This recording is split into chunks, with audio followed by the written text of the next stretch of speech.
Bismillahirrahmanirrahim. A very good morning to you all. I welcome you all to the online session of O1 Accounting. Well, the topic that we are about to start today is books of prime entry. This is an entire new topic which has not been experienced before, obviously, not in the first term and not in the second term as well. This is one of those topics which is said to be one of the examiner's most favorite part in your Cambridge examination. So remember one thing, that if you need to develop your concepts really well as far as your Cambridge preparation is concerned, so you need to pay some very good attention to the basic concepts of this topic. Now, how do I intend to start this topic?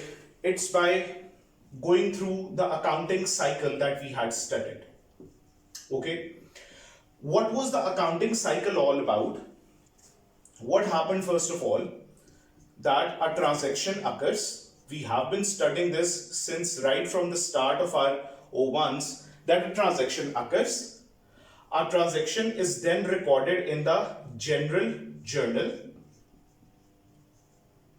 उसके बाद what do we do? We prepare ledgers.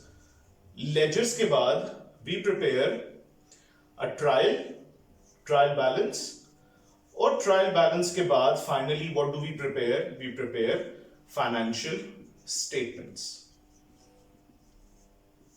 Now class, very honestly, what was happening? एक business में जब भी transaction अकर होती थी तो उसको रिकॉर्ड कर दिया जाता था किसमें? जर्नल में, या जिसको हम जनरल जर्नल भी बोलते हैं. Journal and general journal is one and the same thing, so you do not have to get confused over that. Journal में से सारी एंट्रीज कहां ट्रांसफर होती थी? लेजर्स में. लेजर्स से क्या बनता था? ट्रायल, और ट्रायल बैलेंस से हम क्या बनाते हैं? Financial statements. Now remember one thing, इधर what is happening over here, हम लोग सारी की सारी ट्रांजैक्शंस ट्रांसफर करते जा रहे हैं एक जर्नल के ऊपर. सारी ट्रांजैक्शंस का लोड एक जर्नल के ऊपर आता जा रहा है. अब जब आपका बिजनेस एक फ्रीक्वेंट साइज से तजावज कर जाता है, एक्सीड कर जाता है, तो this is not the right approach कि आप सारी ट्रांजैक्शंस को एक जर्नल में रिकॉर्ड करते जाएं. What happens that whenever a business exceeds in a particular size, तो तब हम क्या करते हैं? तब हम बजाय इसके कि सारी की सारी एंट्रीज एक ही जर्नल में रिकॉर्ड करते जाएं, हम क्या करते हैं? हम अपनी एंट्रीज के लिए प्रिपेयर करते हैं books of prime entry. What do we prepare? We prepare books of prime entry. मतलब अब जब ट्रांजैक्शन अकर होगी तो वो सबसे पहले कहां पर रिकॉर्ड होगी? That would be recorded in the books of prime entry.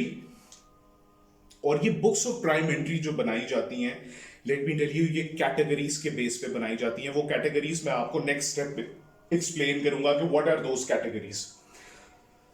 तो यहां पर हमारी अकाउंटिंग साइकिल किस तरह डिवाइड होगी? That a transaction is being occurred, वो transaction that is recorded in the books of prime entry, वो क्या होती हैं हम अगले स्टेप में देखते हैं.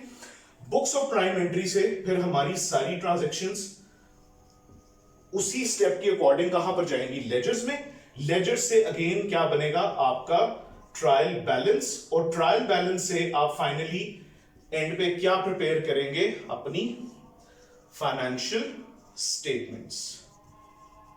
तो ये वो सारा प्रोसीजर है जो कि हम परफॉर्म करते हैं. What has happened actually, that business जब एक पर्टिकुलर साइज के लेवल से, जब उसकी ट्रांजैक्शंस का लोड बहुत ज्यादा हो जाता है, वो जब एक्सीड कर जाता है, तो हम एक जर्नल में सारी एंट्रीज करने के बजाय हर किस्म की ट्रांजैक्शन के लिए क्या प्रिपेयर करते हैं? हम प्रिपेयर करते हैं उनके लिए books of prime entry. This is the basic concept behind the preparation and the maintenance of books of prime entry in a business organization. I hope it is clear to everyone. Take 20-30 seconds. अगर ये note down करना है तो कर लें. We'll then move on towards actually what are books of prime entry.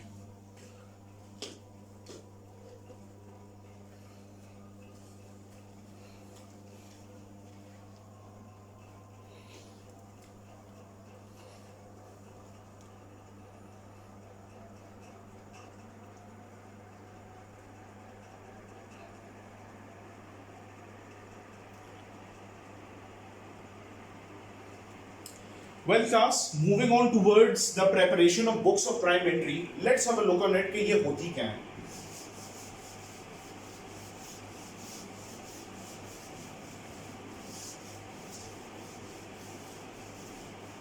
Now, as I told you कि books of prime entry बंदी किसके लिए है? बुक्स ऑफ प्राइम एंट्री ये बंदी किसके लिए है? ये बंदी है आपकी ट्रांजैक्शंस को रिकॉर्ड करने के लिए. ठीक है, किसको रिकॉर्ड करने के लिए? आपकी ट्रांजैक्शंस को. अब बेटा जी, ट्रांजैक्शंस को अगर हमने स्पेसिफिकली एक बुक ऑफ प्राइम एंट्री में रिकॉर्ड करना है तो हमें क्या करना पड़ेगा? अपनी मोस्ट जो फ्रीक्वेंट ट्रांजैक्शंस है, कौन सी मोस्ट फ्रीक्वेंट ट्रांजैक्शंस, उनकी एक बनानी पड़ेगी कैटेगरी. ठीक है, उनकी क्या बनानी पड़ेगी? एक कैटेगरी. और हर कैटेगरी के लिए there is going to be one separate day book. अब अकाउंटिंग रिकॉर्ड्स को मेंटेन करने के लिए जिसने अकाउंटिंग इन्वेंट किया था, उन्होंने हमें ये कैटेगरीज भी बता दी थी कि एक बिजनेस ऑर्गेनाइजेशन में सबसे ज्यादा ट्रांजैक्शंस कौन सी अकर हो सकती हैं. वो कैटेगरीज ऑलरेडी बनी हुई थी. तो what were those categories of the transactions? Let's have a look on them.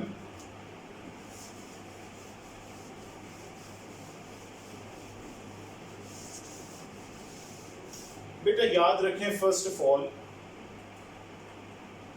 Transactions की जो कैटेगरीज बनी थी उनमें सबसे पहली कैटेगरी है credit sales. Credit sales is one of the most frequent transaction that is occur. उसके बाद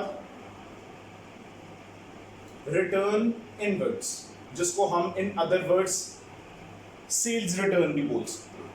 फिर अगली जो कैटेगरी बनी वो थी क्रेडिट परचेजेस की. क्रेडिट परचेजेस एक तीसरी हमारी कैटेगरी है जो ट्रांजैक्शन सबसे ज्यादा अकर होती है. Then next category was for return outwards, जिसको हम परचेज रिटर्न भी बोलते हैं. पांचवी कैटेगरी थी कैश एंड बैंक ट्रांजैक्शंस. वो तमाम ट्रांजैक्शंस जिसमें या तो कैश आता है या बैंक आता है. और एक कैटेगरी हमने बनाई थी all other transactions. All other transactions का मतलब है इन पांचों के अलावा और जितनी ट्रांजैक्शंस है उसकी एक सेपरेट कैटेगरी है.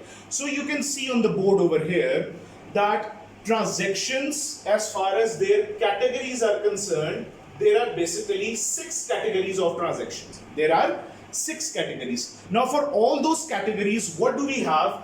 We have separate books of prime entry. मतलब हर कैटेगरी के लिए एक सेपरेट बुक बनाई गई है. जैसे कि क्रेडिट सेल्स के लिए हमने एक डे बुक बनाई है जिसका क्या नाम है? Sales day book. इसका मतलब क्या है कि आपकी जितनी भी क्रेडिट सेल्स हैं वो कहां पर रिकॉर्ड होंगी? वो सेल्स डे बुक में रिकॉर्ड होंगी. अगली कैटेगरी थी रिटर्न इनवर्ड्स, जिसके लिए हमने बनाई रिटर्न इनवर्ड्स डे बुक. मतलब हमारी जितनी सेल्स रिटर्न है वो कौन सी बुक ऑफ प्राइम एंट्री में रिकॉर्ड होगी? Return inwards day book. Credit purchases, इसके लिए we prepare a purchase day book. All credit purchases would be recorded in the purchase day book. We then had return outwards. Return outwards के लिए हमने बनाई return outwards day book.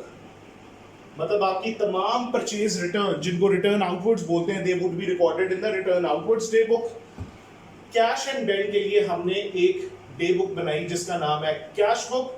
और इन पांचों के अलावा आपकी जितनी ऑल अदर ट्रांजैक्शंस हैं वो अब कहां पर रिकॉर्ड होंगी? वो रिकॉर्ड होंगी जनरल जर्नल में. दैट मींस इन 5 कैटेगरीज के अलावा ये जो फ्रीक्वेंट ट्रांजैक्शंस हो रही हैं इनके अलावा और कोई भी ट्रांजैक्शन हो रही है, कोई हमने एसेट परचेज किया है, क्रेडिट पे परचेज किया है, कुछ भी हो गया, वो कहां पर रिकॉर्ड होगा? वो सारा जनरल जर्नल में रिकॉर्ड होगा. ये वो 6 बुक्स ऑफ प्राइम एंट्री हैं, sales day book, return inwards day book, purchase day book, return outwards day book, cash book and journal, जो कि हम प्रिपेयर करते हैं। ट्रांजैक्शन अब जब अकर होगी तो वो इन बुक्स ऑफ प्राइम एंट्री के अंदर रिकॉर्ड होगी। इनमें रिकॉर्डिंग करने के बाद इन बुक्स से सारे का सारा जो डाटा है वो कहां पर आ जाएगा, वो आपके लेजर्स में आ जाएगा। वो कहां पे ट्रांसफर होगा, लेजर्स में ट्रांसफर होगा। So class, this is your idea behind the preparation of your books of prime entry. Books of prime entry एक बड़ा ही मजेदार कॉन्सेप्ट है, ठीक है। ये जिस कैंडिडेट ने इस कॉन्सेप्ट में डिस्टिंक्शन करना सीखा है, जिसको पता है कि एक ट्रांजैक्शन जो अकर हो रही है वो किस डे बुक में जाएगी और किस तरह उसको हम लेजर्स में लेके जाएंगे, they have been seen as one of the most successive candidates of O-levels accounting in the past few years. So remember, transaction उसकी कैटेगरी और वो कैटेगरी के हिसाब से कौन सी डे बुक में आएगी, और डे बुक जब बन जाएगी उसके बाद सारे रिकॉर्ड्स लेजर्स में आ जाएंगे। This is what you need to know now कि ट्रांजैक्शन जब अकर होगी तो वो सबसे पहले अपनी बुक ऑफ प्राइम एंट्री के अंदर जाएगी। So class, this is all about today's lesson. इसमें कुछ बेसिक कॉन्सेप्ट्स हैं ये जो मैंने अभी बोर्ड पर लिखे हुए हैं। I hope you will all pay good attention towards it. इसके रेलिवेंट मैंने एक वर्कशीट भी बिल्कुल सिंपल सी बनाई है। Please do attempt it everyone and return it back as soon as you can. अगली जो हमारी लेसन होगा वो इसी से रेलिवेंट होगा। we'll linger on with this topic for another couple of weeks, और उसके बाद इंशाल्लाह हम देखेंगे कि इसमें और क्या extensions आती हैं। Till then, you all take a very good care of yourselves. Goodbye. Allah Hafiz.